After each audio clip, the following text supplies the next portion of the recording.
thank you for joining us and for agreeing to be a part of today's chat. So, Brett, why don't you, the purpose of this, as Adriana probably have shared and you're familiar with, is really just to really help to advance this whole thing about space initiatives, programs, businesses, and we want to be able to help and mentor others who are either entering the field or looking at it as something as its potential or prospect. And this gives you an opportunity to share some of the exciting things, because I'm not sure if you can see on my t-shirt, I think I talk about it a lot, and because I think it's a little whimsy, but it's cute and it's fun and a lot of people recognize it.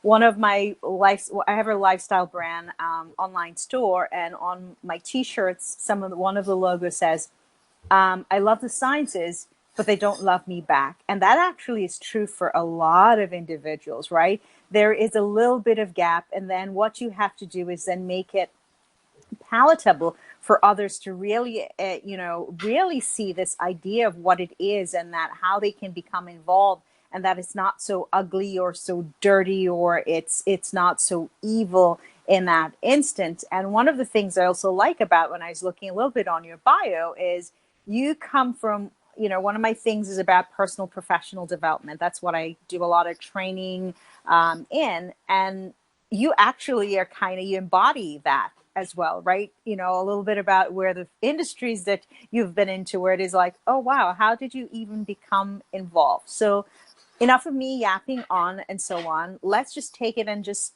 tell me a little bit about, like, when did you first become interested in the whole concept of space evolution, revolution, development? Great. Well, thank you, Corrinne. And I do want to come back to a couple things you talked about, because I believe that I use rocket science in a broad meaning.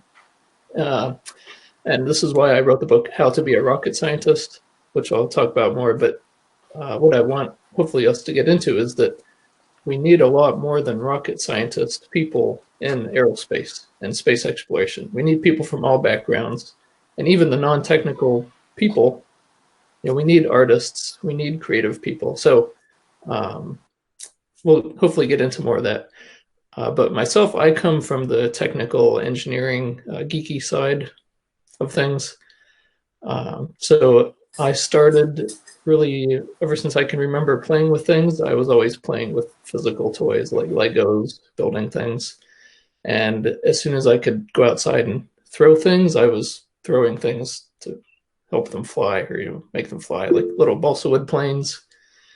And eventually I graduated up to model rockets, launched those, and I flew radio control planes, did that. And so that really was my start with I love everything that flies, basically. And so I took that passion and that aptitude into a career that was exciting, and we can talk more about that too. But that led to a long, rewarding career in aviation engineering. You're talking a little bit, I guess, having that passion about something, or a love for it, then that takes you into the next thing, which is then take you into maybe like, the educational part of the journey. Like, how did that start out for you and got you into even exploring those options? So are you asking about what kind of education I obtained? And yeah, just walk us a little bit through your educational journey. You know that you had the passion for, for aeronautics in that sense. And then, when you started out, where did you start? And just walk us through your educational journey, and what's going to probably lead up to you talking a little bit more about what are some of the things you've done and the books you've written and the research you've published. Okay, sure. Well, I'll tell you what I did for my education, but one thing I do want to emphasize to you and everyone listening is that the education never ends. I really have a continuous learning and growth mindset, and so there's formal education in school, but it really the most successful, happiest people I've known, and I think is true for myself too, is that I enjoy learning. I look for new things to learn every day. So, and learn from people too. I can learn from everybody because everybody is an expert in their own way, I believe. So, but for me, um, I did decide I wanted to go to college after high school. So, my two big passions at the time were music and airplanes. And so I wanted to be practical. So I thought, well, if I want a nice career and lifestyle, then working with airplanes is probably a better shot than being a musician. So, so that's what I picked. And music, though, still is a hobby and a life passion of mine that actually has helped me in engineering. But I went to Purdue University for undergrad in Indiana, and it's one of the top aerospace engineering schools in the country. And that was a great fit for me. And one of the huge benefits of being at Purdue was they had a co-op program, which was not for everybody. You had to get accepted into it, but it allowed me to have 5 industrial work assignments before I graduated with my bachelor's in aerospace engineering. So that was priceless because it confirmed I made the right choice. It gave me real world experience that helped me with my classes and gave those more meaning. And it built connections for me in industry, and it led directly to my job after graduation because the hiring manager in HR, this was at Boeing actually, they said at the time we were in a recession, they said we are only going to hire people that have already worked in the company in some way, and that was me. So that's a priceless experience. So I recommend whenever someone's going to a college or university, look for one that gives an internship or co-op program or something that gives you real world experience. So that was my start of my journey.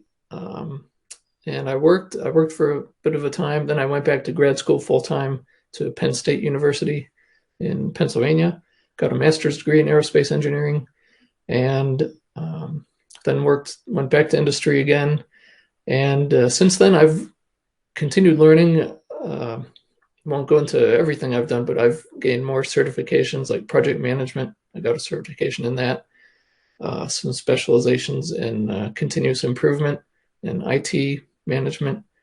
I did a lot of education and learning with soft skills like communication. So I went through a Toastmasters program, and I'm an advanced communicator through that. That was priceless for me. And I've taken a lot of other courses too, like web design and web programming and modern age, modern skills I think are essential. So learning every day. And in fact, actually, I'll tell you this, just recently, just this week, brand new, I am now a technician ham radio license owner. So I'm getting into ham radio too. So I can hopefully talk to satellites. You are absolutely ready for that space evolution, next journey, next phase, aren't you? Just ready to take off. So, moving forward, yeah. Part of what you're sharing, and it's also exciting, is because in my world and the opportunities I've had, a lot of what you're sharing is so on point because a lot of schools or institutions are looking for that partnership or partners to ensure that their students are coming out with the kind of skill set that they need. And you talked about, when you mention it, even with project management and the soft skill, that's typically what a lot of the more technical or science-minded individuals usually lack, which then creates a kind of like a gap in terms of learning and the ability to take one thing to the next. And as an entrepreneur, which you're yourself as well, you know that most of the times the small businesses, most of the times they are actually the lifeline of any country or all, economic empowerment. You need individuals that can come with you from beginning till the end, not the in-betweens. They have to be able to get a lot of these things done. So that's really exciting to share with others, to show the importance of, here it is, the work you've done, and yet still you have to decide, how your passion relates to something else that you're going to explore, and how it makes you more effective at things like project management or your communication skills or negotiating or the ability to really lead a team.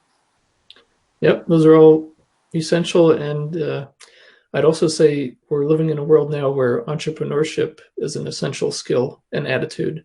And even if you're working in a big company, the more you can think and act like an entrepreneur, the better for everybody.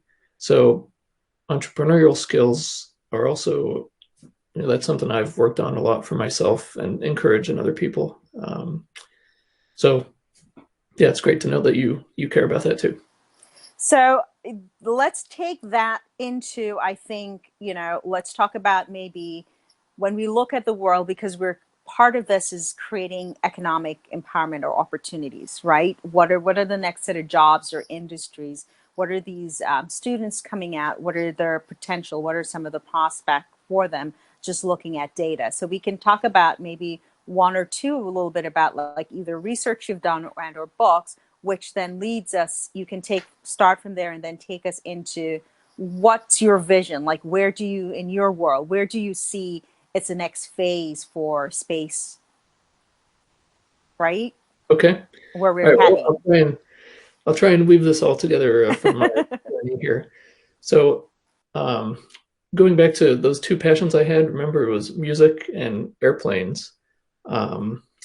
I still stayed active with music throughout my life, and my main instrument is piano, but I've played a lot of other instruments too. But when I was a teenager, one of my lifelong dreams I had at the time was to eventually record and publish my own music album of my own music. That was a lifetime goal of mine. Wow. I like the piano. I can't play it, but that's really awesome. You wanted to go ahead. Yep. I wanted to create my own artwork and then put it out into the world. And it was scary to think that that might happen and how it would happen, right? And like, what would the response be from people? I wouldn't know. But I just had a burning desire that was a lifelong dream of mine. So when I was then, it wasn't until I was in my late 30s, coming up to my 40th birthday, I looked around, and this was back, it was a few years ago still, but it was around 2000s, in the 2000 decade. And I realized we are at a time and place now where you don't need a record label to create your own music and publish it in the world. Right? We had iTunes, we had CD Baby, we have home studios, right? The barriers were gone. And so I realized there's nobody holding me back if I want to do this. It's just my own permission that I need, right? So I said, all right, I'm going to do it because there's no excuse now. And so to try and wrap up this story, it took me twice as long as I thought. And I had to learn a lot. I had to learn everything about music production, recording, mixing, all these things. But it was, again, the continuous learning. So soon after I was 40 years old, I actually released that album of original music. And so if anyone wants to look for me on iTunes or Spotify, you can find me out there. And I'll check it out. I was reading, I was trying to find it before we jumped on our interview, but yeah, I'm looking forward to listening to some of the pieces. All right. Well, thanks. So if you're wondering, it's like piano, instrumental, easy listening music. So some people have said if you like George Winston or Enya kind of music, that's kind of like what it is. So, but anyway, so it wasn't a huge success commercially. I still had to keep my day job, but it was a huge emotional reward and relief because I realize now I could do it. Right? Whatever I choose to do, I can do it, and I don't need anyone's permission for it. And that, I think, is symbolic of the world we live in with whatever a person's passion is. Right? So after that, I turned my creative innovation energies into my job and my career within aerospace. And a lot of great things happened. I won't go into them all now, but basically it unleashed a huge wave of innovation within my company. I helped people come up with their ideas and create them, turn them into reality. So I just helped people submit patents, get patent awards and inventions. We had startups within the company. And so I think the message for everyone today that I learned was that everybody has great potential, and there's huge resources available out there in the world that people can use, and there's other people who can help you do that too as mentors. Because a lot of us realize we need to unleash the full potential of people around us. And so there's a lot we can do together. So I think I'm answering your question, hopefully at least, but yeah, you are. It's just we're really just dialoguing. So once you take us to the journey, like then that will lead us like what's your vision for space? For what do you see that where are we going? What kind of progress? Right? okay. Because then that will lead into thinking about if I'm looking into entering into the STEM world, what you've shared with me so far, STEAM is actually the whole thing, right? The arts become very, very important because they're attributes of that are important to the STEM world. Right. And now then what is that looking like? What is your vision for the future? What do you see? How does that look? Well, my vision is that we're in a historical inflection point that's very critical now, where we have all these amazing technologies. We have the private space industry that's flourishing. We're on the cusp of a lot of technological breakthroughs, but what we need most is to keep and maximize our humanity as we evolve and progress through all these changes. And that you could say is the A within STEAM for the art. But I think really what is holding us back most now is not any technology. It's our consciousness and our philosophies, our ideas, and our humanity about how and why we will explore into space and expand into space. So I think my vision is that hopefully what I want to do is help more people like you and like people with Adriano and Space Renaissance International find the good people, the people with good ideas and good philosophies that are human-centered, so that we can have those ideas carry us forward and raise our consciousness, so that when we do go into space and explore into space, we're doing it for the right reasons, or for the good intentions, and to help us all have a happy, healthy, prosperous life beyond Earth. Wow, that's powerful short message there with that. So let's just talk a little bit more, I guess. And I don't know if at any point, Adriana, you want to jump in too, if you have any question, anything you wanted Brett to expand on. Let's talk a little bit, because I think about the conscious mind a little. We'll just ask this question and then I'll let you jump in, Adriano, and stuff with what we're going through in terms of really right now with, dealing with pandemic and thinking about really what's next and how this makes us, better prepared for some of the things that science has to offer. That sounds like a question for you, Adriana.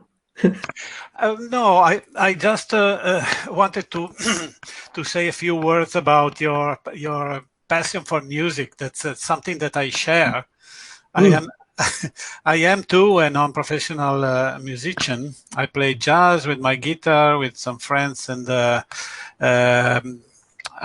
I was never able to transform it in a profession, even because I was a softwareist for all of my life, in my professional life, and that took all of my energies. But I never stopped playing, never stopped cultivating my other big passion, that's music. So I understand very well what you say, and I was looking for your something of your records on YouTube right now, and I found something called Preludes and Reflections. I think it's your piece, right? That's my album. Yeah. Then I will. So this open another story in our friendship, I think, because we can share our things. I will send you some links of my recordings too, and some videos and so on. That's really very, very nice. And we could also try to make something together with the recording one track and then another one and putting together, mixing together, etc. During the lockout, we made something like that with my friends here. Therefore, I can show you, can give you the YouTube. However, okay, this is out of the scope of of this interview, and I can just say that I share 100% your vision. That the point is exactly to make people understand why humanity desperately needs to expand into space. This is something that is not so clear because unfortunately we are listening to many suggestions about what I call passive strategies facing pandemics and climate change and all the threats that our civilization is facing today. We have many people that suggest to be passive, to decrease, to degrade, to let nature do what nature wants. The only thing that nature will do if we don't take good active strategies will be to kill us, because nature makes that with all species that grow up too much in their ecological niches. Therefore, the only way to escape, not to escape, but to succeed, to go over this crisis, is to begin expanding and to undertake active strategies to oppose the threats. So not to be passive. I make an example, because not only space, of course, there are also other things that we should do in order to not to be submerged. For instance, we have to work against the rise of the sea, because I don't believe that we will stop if a climate warming is going on, really a hard one, as they say. We will not stop it just of stopping.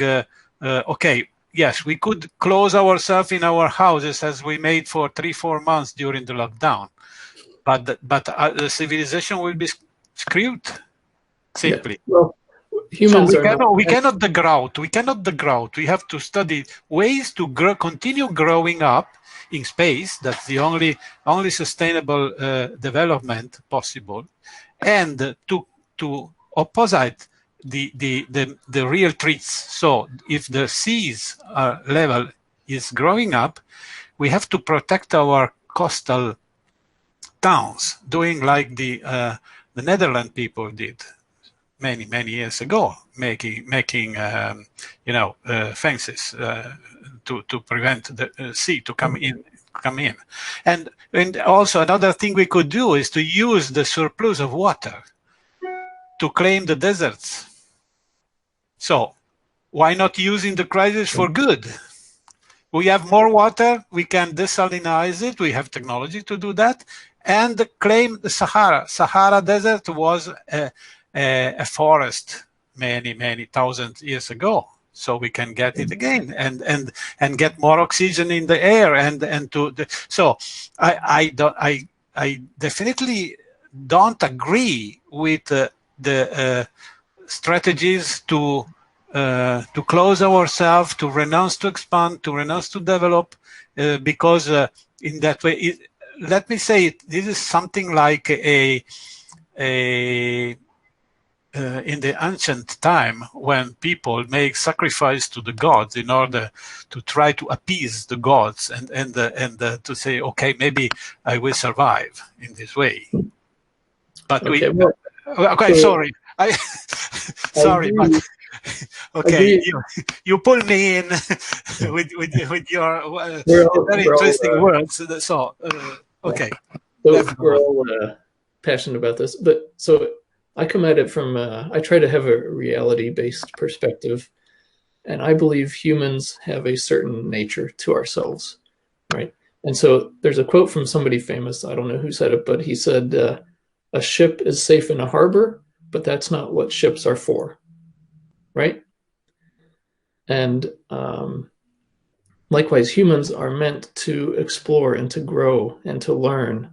And anyone who proposes that we just hunker down permanently and regress into something that's not, allowing us to realize our full potential and to pursue it is just not being consistent with our human nature, and it's not going to work.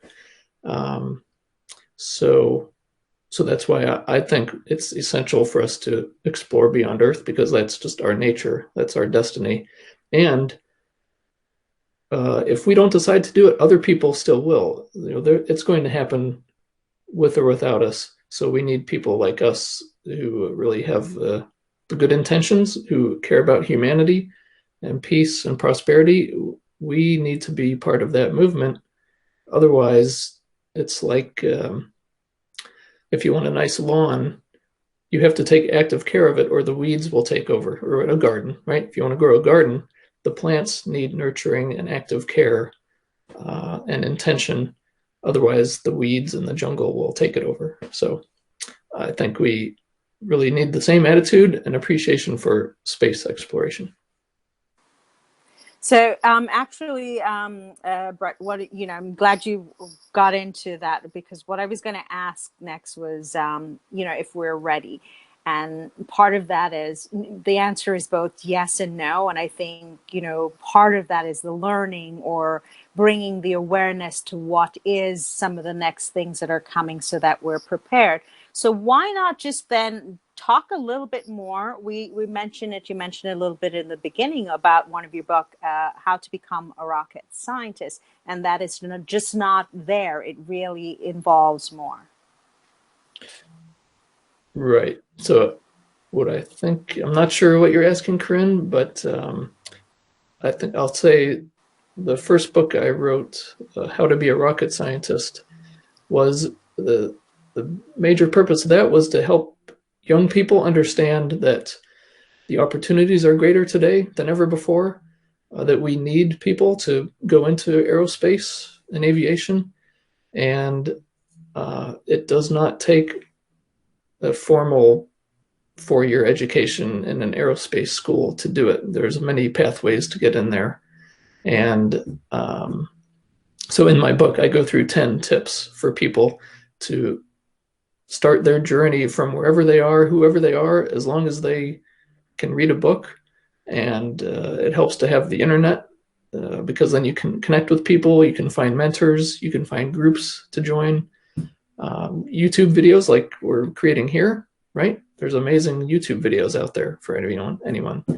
So tell me if I answered your question, but but my book is full of tips and strategies for anybody to chart their own path. So really, that it's not so much so it's a question as part of just continuing the dialogue in terms of, do you think, are we there yet, and what does it take? And part of that, I'm saying, as you wrote a book on, how to become, a rocket scientist, but it's not just about how to, it involves more. So this is just a beginning point here, an entry point, because we're not really there yet, right? Right. Okay. So, well, let me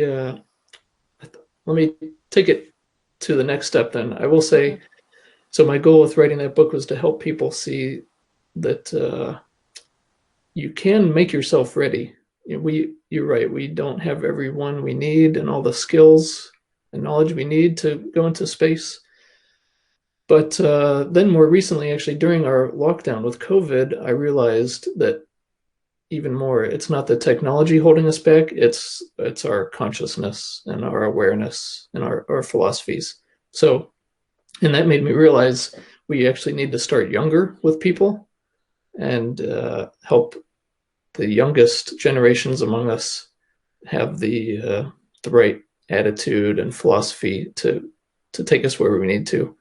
So that's why I'm excited to tell you that my next big book project is actually a children's bedtime storybook, and it's meant to shape and raise Very the nice. consciousness of kids and families, and it's called Goodnight Moonbase.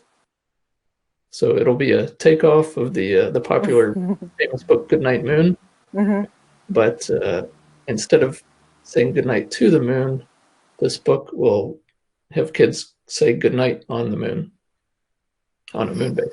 So, and that takes us right back to, I remember part of just, my educational journey is where they took us back to a point where when you were younger, really, and that's part of my consistent messaging, is that we were in a creative space where we could imagine, we could envision things, where often parents have the best intention for their children, guardians or family members, but oftentimes it's not really where they need to be or how, because they think some of the things in science, it's dirty, or it's not attractive, or it's not profitable, and it becomes relative, right? And if you're able to, as you pointed out earlier as well, about being real, I think that makes a difference. If I can see as a parent or as a family member or as a potential entrepreneur, an investor, where that becomes real or an opportunity,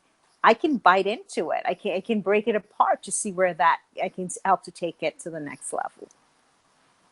Okay, I think I understand what you're saying. What you're saying, that we need, if enough people have a clear vision for something, they need to see it in their mind before we can achieve it in reality, right? And if we can help people do that, is that what you're saying?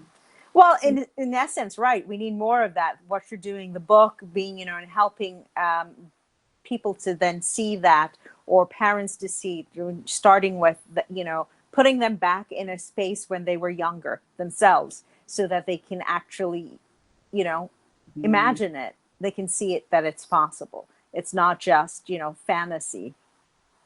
Okay. Well, I think I agree. Also, what I believe is that we're talking about journeys for people that have a huge time scale, because we're really talking about the journey of the human race, I believe. If we are going to become an interplanetary, interstellar species, it's not going to happen in any one of our lifetimes, right? We probably won't see it. I'm sure we won't, actually, but we can help accelerate it, help us move each other in the right direction.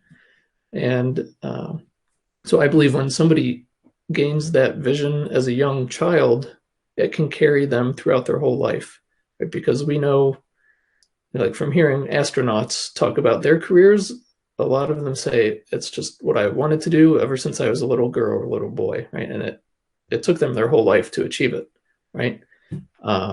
So if we can, I believe, help parents and young children gain a productive, constructive vision for our future in space, then it can carry them throughout their whole life. And if we have enough people doing that, then it will add up to a huge positive impact eventually. So I see. Sorry, Corrinne. Can I just a small thing? Sure. Yes, I think Brett, you are touching a very interesting point. That is, what the normal people, when the normal people, so not astronauts, not trained astronauts, but normal people will be allowed to travel, live, and work in space. This is the next evolutionary step that we need to approach as a species and as a civilization. I think it's very, very interesting to start talking with very young people, with children and teenagers, how they figure out to be traveling in space, not to be astronauts.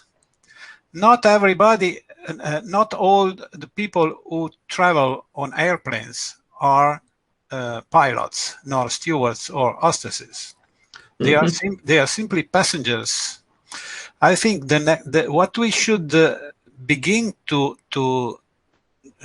and we at Space Renaissance we are discussing a lot about this and trying to build a narration to ask people to figure out when they will be able to travel and live and work in space. As we take an airplane, they could take a starship and go to the cislunar space where they can work in a mining activities on the moon or live in O'Neill Lagrange rotating cities or things like that. Why shouldn't this be a real word for, let's say, maybe our nephew in 20 or 30 years? Okay. Yeah, we will get there.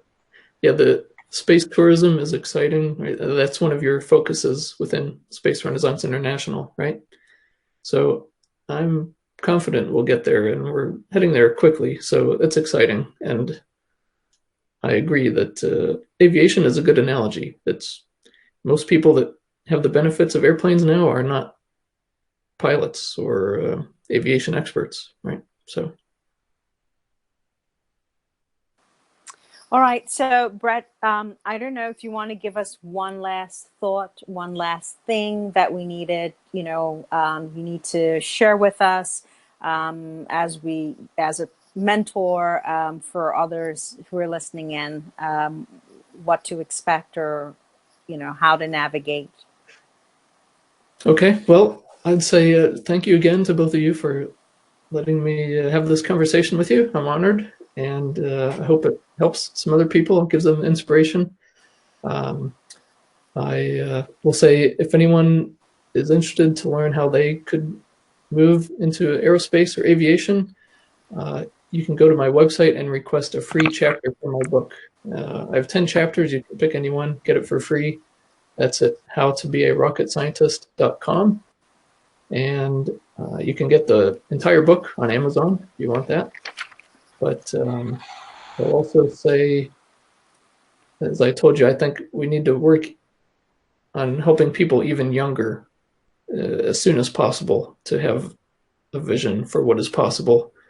And so I hope people will look for my book, Goodnight Moonbase, which is planning to be published probably early 2021. And if I can give you a link for that here offline, and if you can put it in the YouTube description, I'd appreciate it a lot. And I hope everyone can connect with us here. If anyone has specific questions, just look for me on Twitter or the web at howtobearocketscientist.com. I'm also on LinkedIn. LinkedIn is a very valuable place for people if they're actually working age, looking for a career. So really, my message is opportunities are plentiful out there. We're living in a world of abundance and opportunity. And so we just need more people to embrace that, take advantage of it, and help us all move forward in a good direction together.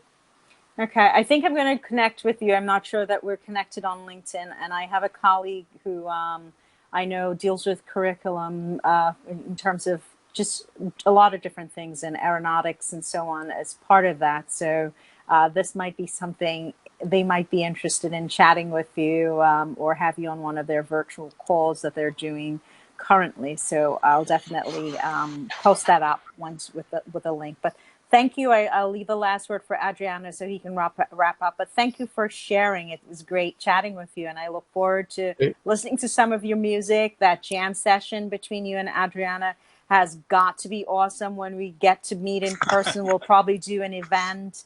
And, we have both of you on, playing. That'll be fantastic. And you know what? It's not off topic, Adriano. It is important. And you will see that theme becomes so common about scientists or people who are in the STEM world, that they actually are also creatives. And it makes sense. I don't think you can have one without the other.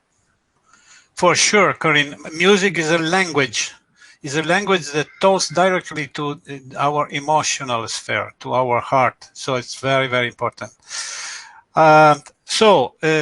Okay, Brett, I think it was very, very good conversation. It was very nice to have you with us. So thank you very much for taking the time to stay with us for this conversation. And I hope we can do more in the future. Yeah, you know, we are preparing online conversation with a small panel. So putting together 4 or 5 experts to talk about several topics that we will discuss during the next months, going to the 3rd Congress of Space Renaissance International in 2021. So thank you very much for being with us. And we'll have to have some music in the program for that Congress. You know? Yeah, for sure. Yes. Okay. Ad astra. Okay. Thank you both. Ciao, ciao, ciao. Ad astra. Bye. Thank you. Bye. Bye. Thank you too.